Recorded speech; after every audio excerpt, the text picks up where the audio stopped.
Hey guys, it's Destiny, and today we are going to be doing tier list review, and I'm going to be talking about my thoughts regarding Jade, especially now that she is out. Before we begin today's video though, I would love to know, what is your favorite team in Star Rail as of recently? For me, it's definitely been the break team for sure. I literally love seeing everything just explode and then vanish off my screen with Firefly's attacks. Lastly though, if you guys do enjoy videos like these, make sure to subscribe to win your next 50/50, hit the like button to support the video, and now let's get straight into it.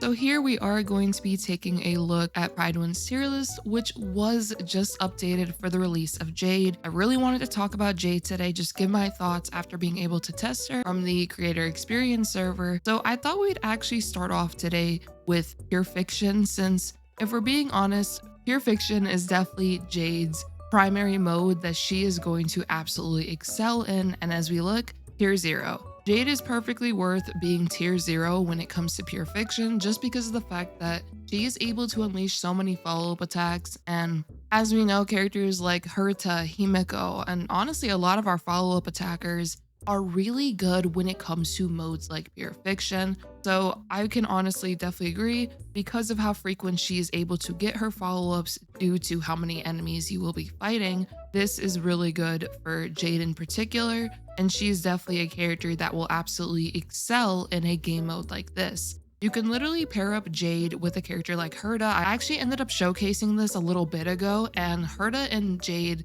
are just really good at being able to clear whatever you are fighting in Pure Fiction. So if you are looking to get the maximum points, then Jade will definitely be able to do that for you. But then the question comes in of, how does she perform in other game modes, and is she niched down to only Pure Fiction? So I really wanted to get into that for today. So if we take a quick look at Memory of Chaos, here we see, all of the top characters. We have Firefly, Acheron, Jingliu, Don Haiel, characters like Boothill, Kafka. And then when we keep scrolling, we haven't seen Jade just yet. And then here we are in tier 3, and she's categorized as a niche character. Jade being in tier 3 it did honestly surprise me, because I don't ever think I've seen a character being ranked so low the moment they came out. But I will have to say a few things regarding that. The first thing is, I'm pretty sure these tier lists, if I'm not mistaken, if we take a quick look, pretty sure they're actually based off of the current Memory of Chaos, if I'm not mistaken. But the thing is with this Memory of Chaos is that there's not really too many quantum weak enemies, so it definitely puts Jade at a major disadvantage in my personal opinion. I did end up using Jade and Blade together, and I personally think this synergy is really good for being able to clear content, especially when it did come to Memory of Chaos. I did try out this specific team there, and in my opinion, it did fine. You shouldn't expect, I guess, big number from just one attack though, because the thing is with Jade, because of how frequently she can follow up attack, you'll more so see like decent numbers, but because of how many decent numbers you're going to be seeing, the damage does add up. So in a sense, her way is being able to, as long as you attack frequently, Jade will be able to perform, in my opinion, decently. But once again, this Memory of Chaos is really not favorable for her. I have tried her out with multiple characters. The main one that felt good to me was obviously the Blade and Jade comp I just mentioned. It also is the factor of, if there's not many enemies on the field and you are using an E0 Jade, she can definitely feel lackluster, in my personal opinion, against enemies in Memory of Chaos. Not to say you won't be able to clear within the 10 cycles for a 3-star, but she does feel a bit weaker in that scenario compared to characters like Acheron, Firefly, Boothill, whatever it may be. And there's nothing really wrong with that, since we are getting more characters that, in a sense, fit their own role. For Jade, it's, as we can see, primarily Pure Fiction is where she's rated really high, and that's primarily because that mode heavily favors her kit. She wants to be able to hit as many enemies as possible and also have a partner who is able to do that as well. The reason why Blade is really good in this scenario is because of the fact that Jade's skill going onto Blade will not only give him additional speed, so now he's going to attack more often, but Blade is also going to be able to now get 2 stacks every time he attacks. So they definitely have a really cool synergy, and it does potentially open the doors for when it comes to the future, Jade potentially having more synergies with characters that are heavily AoE centric, but it ultimately just comes down to what characters I guess are being released in the future. So when it comes to her placement for Memory of Chaos, I don't know if I would personally say tier 3. She could maybe be up a little bit, but I completely understand why she would be categorized as niche for this particular Memory of Chaos for sure. I think if we had a Memory of Chaos that had more enemies, especially quantum weak enemies at that, I think Jade could potentially go up. And I do think some of the other characters down here could potentially go up as well. I've been definitely fighting for potentially a character like Asta, since I do feel like her speed buffs and even her attack buffs are very valuable, especially depending on the team comp you have her in. For example, if you don't have Ruan Mei, you can definitely use Asta as a really nice option for your damage over time teams. But if we were to go right back to Jade, when it comes to, I guess, the benefits of her, she is really skill point friendly. You will be able to accumulate a good amount of skill points with her, and this can allow your DPS character that she does use her skill on to now be able to potentially spam their skill depending on who it is. For example, if we were to take a look at Herta, Herta will be able now to always spam her skill, and Herta just hits everybody. So I really like the synergy of Herta and Jade just because of how fast you'll be able to get Jade's stack. But yeah, I don't know. I personally feel like Jade is in a interesting spot right now. She could potentially be better in the future. I do think though that her launch was a little rough because of the fact that we just had a Ruan Mei rerun, and I've definitely gone over on my channel why Ruan Mei is incredibly valuable. She's getting even more valuable now because of the fact that we're getting so many break-centric characters. We ended up getting Boothill, and then we got Firefly. So Ruan Mei's value increased even more from those characters since she pairs so nicely with them. And then we got Jade.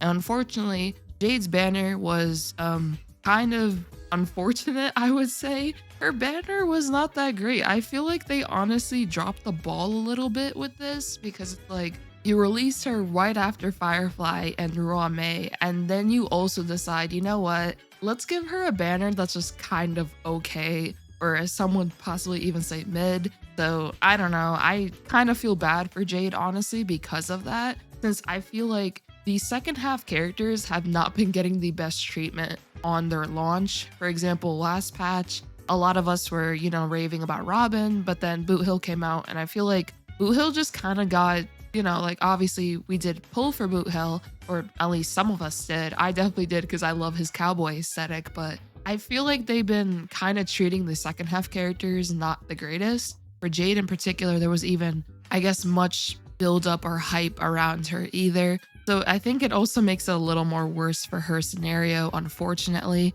That doesn't have to do with the tier list, I'm just saying, because I did notice that, so I definitely wanted to mention that in this video. But regardless, I think Jade could potentially go up. Pure Fiction, she's perfect for that. If you feel like you're struggling with Pure Fiction, she'll definitely get the job done. Her being skill point friendly, as I said, very beneficial for characters that want to just use all those skill points to be able to get Jade as many stacks as possible. The speed buff is also really nice. If Jade uses her skill on someone, now that character is going to be able to have a way higher speed threshold potentially, or if you were running attack boots on them and you still wanted that 134, 135, roughly around that range speed, well, now you're going to be able to do it just by using Jade's skill. So Jade definitely has her benefits for sure. It's just she got sandwiched in between, or rather she got released after Firefly, which was definitely one of the most hyped characters, and then for Firefly to also release with a relic set that's just absolutely perfect with her alongside Ruan Mei of all characters,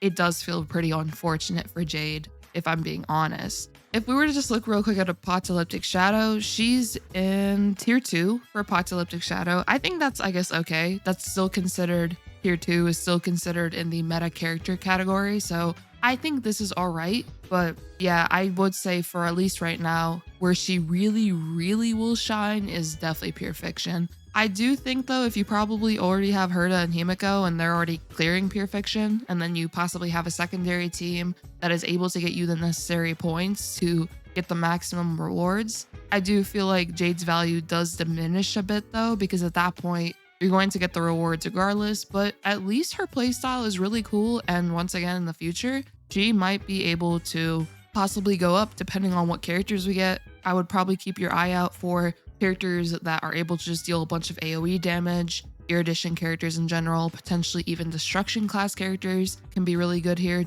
such as Blade, for example. So yeah, that's just kind of how I feel about Jade. I really want to know what you guys think about her. Do you guys feel like she should be ranked higher? Do you feel like they kind of dropped the ball a bit with, like, I suppose who they dropped her right after being Firefly and Ruan Mei? Or do you guys completely agree with, you know, Jade's placement? I just really want to know, since she seems to be the main character that got moved around. If we were to take a quick look, let's see. Let's go to the Pure Fiction tab. Oh, actually, Black Swan did drop for Pure Fiction, which I can see why, because Jade is the tier 0 now, and 0.5 isn't bad at all. That's still really, really good. Yeah, I can see Jade being the only tier 0 when it comes to the specialist character category. And then Himeko went up, which finally, I feel like Himeko is definitely one of the best characters for Pure Fiction for sure. And if we were to just keep looking, oh, Blade actually went up as well, I would presume because of Jade's release. That synergy is just so freaking cool and really strong as well. So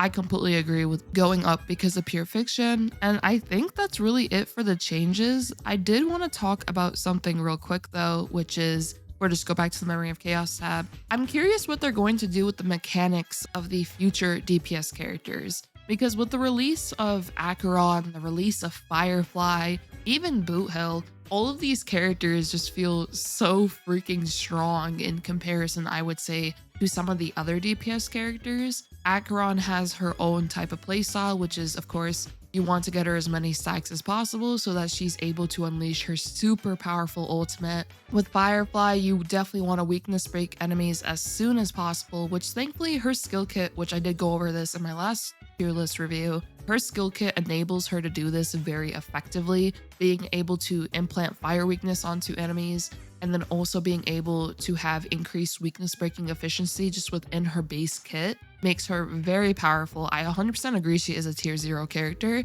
and the power that she's able to unleash once enemies are weakness broken is just incredibly strong. And then we have characters like Boothill. I still think maybe Boothill could go up. Boothill's single target damage is incredible. He is literally going to just shoot his gun at you and you are just gonna die. Especially if the enemy is weakness broken. He is just so freaking strong. I love this character. I really want to just keep testing him out even more as time goes on to see potential synergies. But I think Boothill is an incredible Memory of Chaos character for sure, and Apocalyptic Shadow as well. He's amazing there. So I feel like the break meta in particular, depending on what possible supports they release, or even if they release, I don't know, like maybe another sustain, whatever it may be, I do feel like the break meta is going to continuously progress depending on what they release to advance this even further. Acheron is also likely going to have a boost as well, depending on what Nihility characters release and if they favor her playstyle or are able to allow her to either get her stacks faster, just boost her damage even further, whatever it may be. Acheron has the potential to get better in the future as well, just with additional Nihility characters, supportive characters, whatever it may be. And in general, I feel like the break meta is definitely going to be one that's going to be on the rise for quite a while. I really want to see what Yun Li is going to be able to do once she comes out. Really excited. She looks like a really cool character, so I'll definitely be showcasing her. And even the Nihility character that's going to be coming out in the second half, I'm definitely going to try him out just on damage over time teams, try him out with Acheron. I just want to see how these characters are going to be, especially with the patch we just got with the release of Firefly and then the Ruan Mei rerun. As for the rest of the tier list though, if we take a quick look, I still think personally a character like Xueyi could be bumped up. I feel like she's definitely been getting her shine as of lately. The break meta, she is very favorable there. You can use her even with characters like Robin and Ting Yun. I've done that myself in a showcase before. Xueyi definitely has options, and I feel like, I don't know, I personally think that she can go up. I don't know if you guys would agree with that. I still think Asa can potentially be tier 2 though, and for everyone else, if we're to take a look, I feel like maybe Himeko could be a bit higher, as well as Argenti and Misha, especially if you have an E6 Misha. Misha is pretty good because of how many multi-hits he can do. He can wither down a toughness meter pretty fast, so I do feel like Misha could potentially go up. I don't know, what do you guys think about the placements? I know some people didn't really agree with Aventurine being the only tier 0. I personally do value his utility though, and just his also potential damage output for being a tier 0 character. I did notice though in my last video, some did argue that Fushuen should still be tier 0. So I'd love to know, do you guys think that Fushuen should be alongside Aventurine, or do you guys think that Aventurine is just, I guess, the king of sustain right now? Tier 0 is good for him. The difference between tier 0 and 0.5 isn't that massive. They're still in the apex character category. So I think all these characters can definitely be in these positions, or rather these placements. So I completely agree with that. And honestly, I think the tier list is pretty decent right now. I might be updating my own tier list maybe more near the end of this patch to just give my finalized thoughts on placements. But yeah, for Jade in particular, since I know I talked about her a lot, for just recap,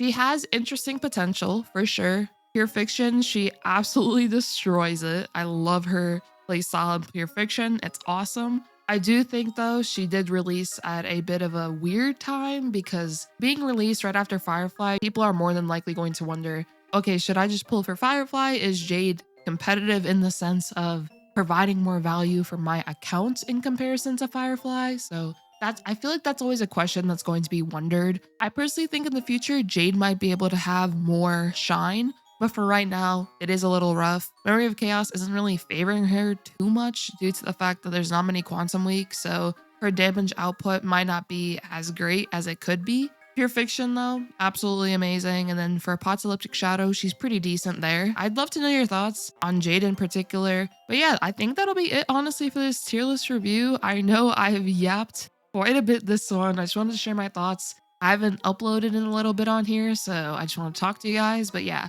I would love to know everything you guys think about, I guess, the characters right now. Who are you guys playing team-wise? Any cool character synergies you guys have figured out? I'd love to know. And if you did enjoy this video, do make sure to subscribe, leave a like to support the video, and I hope to see you all next time. Peace.